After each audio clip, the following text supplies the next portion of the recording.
Email flows are where most Klaviyo revenue actually comes from, not campaigns, not blasts, flows.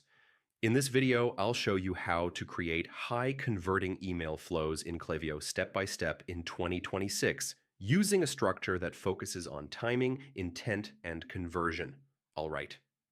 First, focus on the flows that actually make money. For most brands, that's welcome flow, abandoned browse, abandoned cart, post-purchase, and win-back. Don't build everything at once. Master the core flows first. Next, triggers matter more than copy. Use behavior-based triggers, not time-based guesses.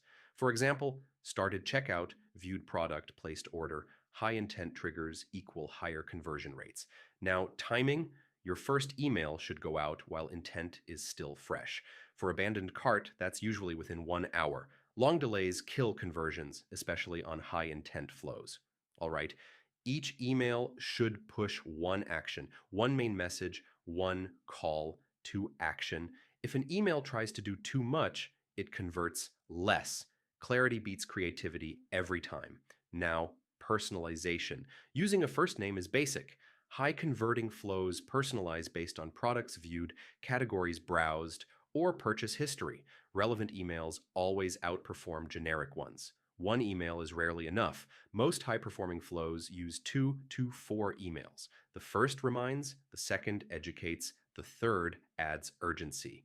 Different angles catch different buyers. All right? Discounts. Don't lead with discounts unless you have to. Use incentives later in the flow for people who didn't convert earlier. This protects your margins while still recovering sales. Finally, optimization. Test subject lines, timing, and content, but change one thing at a time. Review flow performance monthly and update underperforming emails. Flows are assets, not set and forget automations.